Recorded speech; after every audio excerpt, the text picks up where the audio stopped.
All right, welcome back to episode 3 of Greenfields Green Dollars. I'm Clint Schrader, the program manager for Ohio Farm Business Analysis, with my host Rachel. And I'm Rachel Henry, Water Quality Associate for Paulding Defiance in Van Wert counties. And also joining us today is Glen Arnold. Well, I'm Glen Arnold. I'm a field specialist in Manure Nutrient Management for Ohio State. And so, Glenn, you work primarily with utilizing manure. I guess what are some of the agronomic benefits of why someone would want to use manure? Well, manure is full of a lot of great things. Probably a lot of people think nutrients first, phosphorus, potash, nitrogen as well. But you also got organic material in there, which is really great. And then you also have micronutrients. There's a huge micronutrient package that comes with all the types of manure. So all of those are good for the crops, good for the soil, good long-term benefits. Okay. And so, Rachel, from a water quality standpoint, utilizing manure might have some benefits in that regard as well. Yeah, absolutely. It's a fertilizer source, but you're also looking at building your soil health. So adding organic matter to the soil is going to increase your water holding capacity. It's going to give those microbes in the soil a food source and a housing source, so they're going to be better able to cycle nutrients in the soil. And also in some of our sandier soils, maybe up in Fulton County, Williams County, it's going to help hold more nutrients in the soil. Okay, and so we talked a little bit all the nutrients that are in there, and so those obviously equate to dollar signs. I think one of the interesting things is as we looked across the Finbin database nationwide, farms that grew corn using commercial fertilizer versus those that used manure only, really there was no yield difference. It was about 1 bushel an acre difference, but the farms that only utilized manure were able to lower their fertility costs by about $58. So some real savings there for those farms. Glenn, what when we think about our different manures, what is kind of some of the values there, or what are the nutrient levels, and how those maybe associate with some dollars? Right. Well, we have several sources of manure in Ohio. Poultry litter is probably the most nutrient dense of those. So in a ton of poultry litter, you might get 40 to 50 pounds of nitrogen, 40 to 50 pounds of phosphorus, P2O5, and then you'll probably get more like 30 pounds per ton of potash. So that would be probably our most nutrient-rich source that we have. The most common source of manure we have in Ohio is probably our hog buildings, our swine finishing buildings in particular. So even in the swine finishing buildings, if you look at manure analysis, you'll look at a situation where probably about 35 pounds of nitrogen, about 15 pounds of P2O5, and about 28 pounds of K2O per 1,000 gallons. So when you're applying that manure, that K2O and that P2O5 is identical to what you buy when you buy commercial fertilizer. So it gives you an opportunity to put a value on manure once you see that in manure analysis. Yeah, and certainly we've seen fertilizer price tick up here over the last year. I know phosphorus is pretty high. We're seeing quotes on MAP in the 900s and DAP up there, and so I think that there is maybe an advantage right now to utilize some manure at maybe a little bit of lower cost alternative for those nutrients. Most of our dairy manure usually goes back on the fields that the silage came from. So when they do an application of 12,000 gallons per acre of dairy manure, they're putting probably about 60 to 70 pounds of P2O5 back on that field. And we would have already removed that and then a little bit more with the silage. So for people who don't traditionally get manure on their fields, they might want to visit with pork producers and see if there's a possibility of getting swine manure, because again, pretty nutrient dense product swine manure is compared to dairy, but those many swine producers would probably appreciate closer fields to go to if the opportunity presents itself. Yeah, and you'd mentioned micronutrients. What are some of the major, I guess, in those different manure sources? Any idea on what the micronutrient levels look like? Yep, sulfur is kind of the biggest one, or the one I look at. Hog manure oftentimes will have 5 to 7 pounds of sulfur in a 1,000 gallons. Dairy manure would be quite a bit lower than that.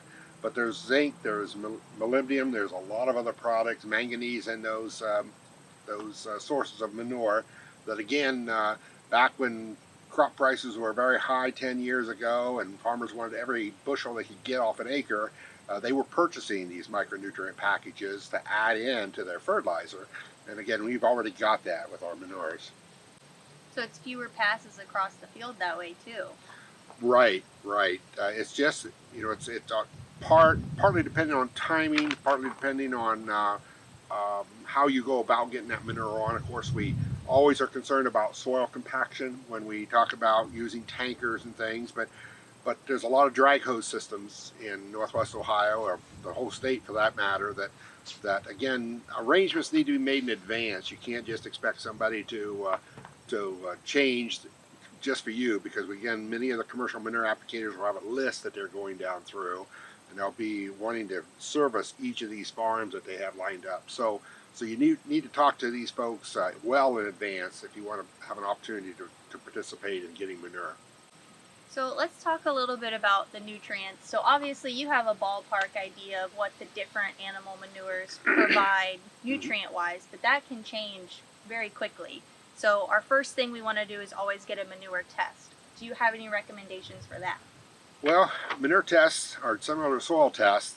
It's supposed to tell you what's in a field or what's in a pit of manure, and they're only as good as how they're collected. Because if you went out to a field and you grabbed a simple pile of dirt in one little area, is that representative of your entire field?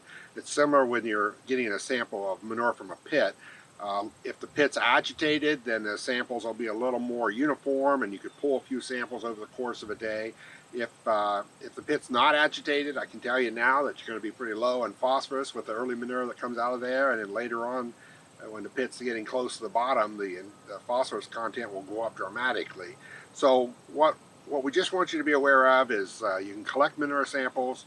We have lots of labs that can process these, and just take the time to look at these manure tests and look at them and how they would apply to your field, so that when you get all said and done, you're putting on something you need and you're not putting on something you really don't need.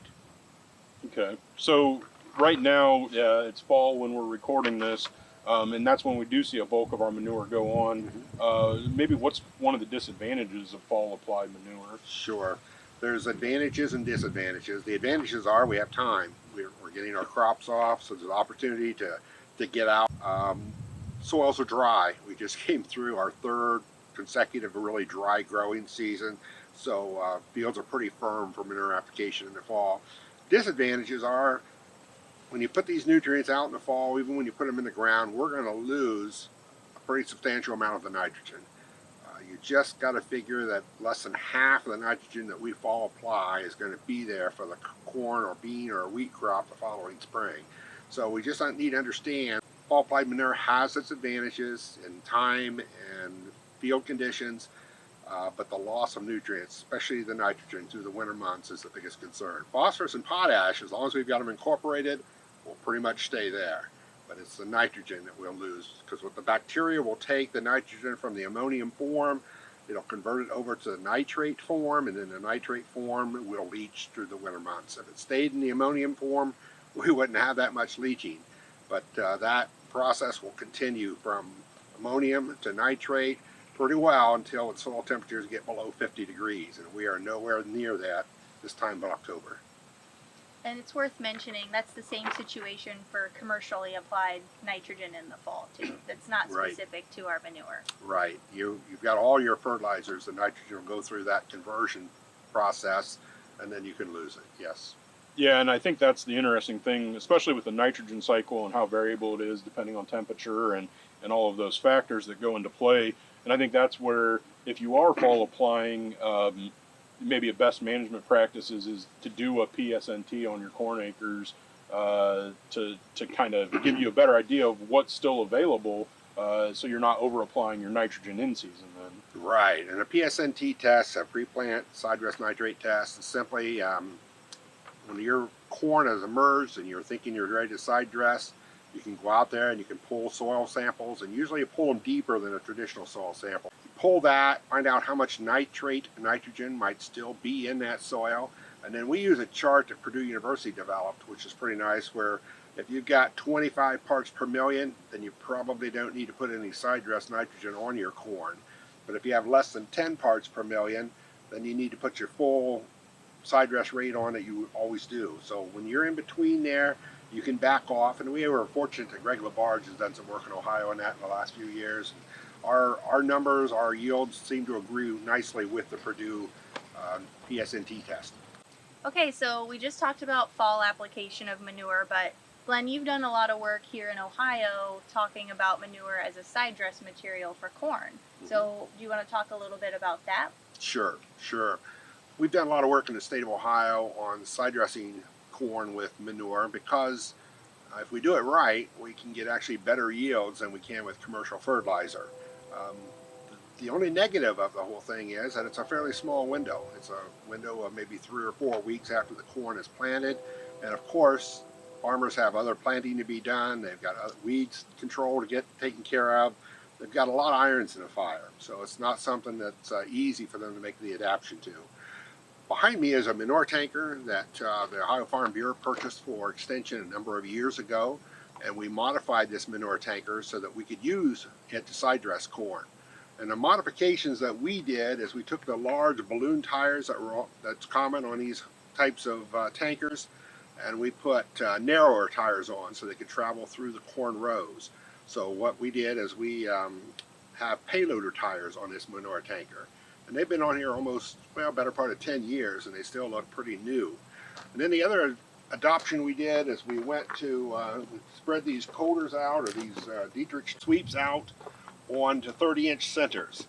Now, because I'm not the best driver in the world, we got rid of the 8-inch sweeps that we used to have, and we went to 5.5-inch sweeps because that made it easier for me to get down through the corn rows. So this tanker will do 6 rows at a time. So if I go down and back a 1/4 acre field and use the 5,000 gallons that this tanker usually holds when you figure loss on volume, space, things like that, then we generally put about 6,000 gallons per acre on a side dress manure. And this has been one that we've done dozens of on-farm plots with farmers all the way as far south as Versailles, Ohio, and as far north as Wauseon, Ohio. And again, it was just a way of showing farmers the potential of side dressing. Now, the next step after this, of course, might be to go to a drag hose. And we've had a lot of farmers use drag hoses to side dress corn. There's still some that do each year in Ohio. And that's been a nice thing to watch happen. So Glenn, you mentioned drag hose. I know another one that we see sometimes is, drag lining onto wheat, or even you can use a tanker with maybe a grassland style applicator to put that manure in the ground. But talk a little bit about utilizing it on wheat as a growing crop in the spring. Yeah, that's kind of where we first started with our research many years ago, was putting liquid manure, swine manure, on wheat as a spring fertilizer source. And wheat always will hold you to the proper rate, because if you over apply nitrogen on wheat, of course it'll go down. And it's the same way with manure. We usually use a rate of about 4,000 gallons per acre on finishing manure. And if it's something like sow gestation manure, it can be a lot higher than that. But we try to put about 120 pounds of ammonium nitrogen on the wheat in the spring when we top dress. And many of our commercial manure applicators in Ohio top dress wheat fields pretty routinely in the spring. And a few people still use tankers, and probably the best way to do that is, like Clint mentioned, if you can have like a grassland applicator that you can spread that manure out and you can knife it into the growing wheat crop. Both top dressing wheat, where you knife that in, and side dressing corn, both are procedures that qualify for the H2 Ohio program in the state. So again, as a way of farmers getting paid if their phosphorus levels are in the right spot when they do these types of practices. So we've talked about all the benefits of using manure, and honestly, if you can get it, it seems like a great thing to use on your farm. Now, we need to just make sure that we're reminding our viewers that we have to be responsible with our manure use, like we are with all of our other chemical use on the farm. But the main thing is the 4 R's, right? Right rate, right source, right time, and right place. Make sure we don't have any discharge events, we're not over applying, so that we can protect our water quality downstream. And I know there's been a lot of progress with farmers up, especially in Northwest Ohio, on using these practices to help improve water quality. Hmm. Yeah, the 4R program is something that was started a number of years ago, and we like to apply it to manure just like we apply it to commercial fertilizer. And that if we can, the biggest thing is placement, trying to get our manure in the ground when all possible, and then timeliness. The closer we can get manure applied to the time a crop is growing, um, benefits us a lot. The crops will grow better. We can save on commercial fertilizer. A lot of positives about trying to apply the 4Rs to the use of manure. One of the things we need to be careful with when we do spring applied nitrogen is to be sure we don't get the nitrogen in the seed zone. Nitrogen, phosphorus, and potash are all salts. So salts are things that interfere with seed germination and emergence. So there's been issues over the years where farmers have applied manure to a field in the spring, and then they've disked it lightly, or they've done a little bit of incorporation, and then they plant their seed, and then they talk about emergence issues. So I think the best way to overcome that is to try to be sure there's at least a week to 10 days difference between the time that manure is applied and the time you plant. Other times people have left the manure on top of the ground and planted the seed down in underneath that, and that's worked very, very well. But just be sure you don't mix the two too closely together because you will have emergence issues. Okay. So it sounds like there's a lot of pros and cons, but in general, as long as you're, again, following those 4Rs, manure utilization could help you maybe lower your overall fertility costs and, manage some of your soil test values a little bit better. Yep, improve your soil tilth. There's a lot of things that manure will bring. I think you'll find that we have a little less crusting on our heavy clays as we worked manure into the system over the years. So there's certainly a lot of positives about the use of manure. Okay. Do we see those same benefits on an equal amount between dry manures and liquid manures? Yes, I think that's fair to say. Even though we work a lot with liquid manures because we have so much dairy, so much hogs up here, the benefits of dry manure and liquid manure are about the same because most of that liquid manure is about 97% water. So when we're using it as a side dress to corn, we're adding liquid to the ground at a time when corn usually needs it. But generally when you look at crusting benefits and other positives about manure, there's really no difference between liquids and solids. Well, with that, we are wrapping up another episode of Greenfields Green Dollars, and we'll catch you next time.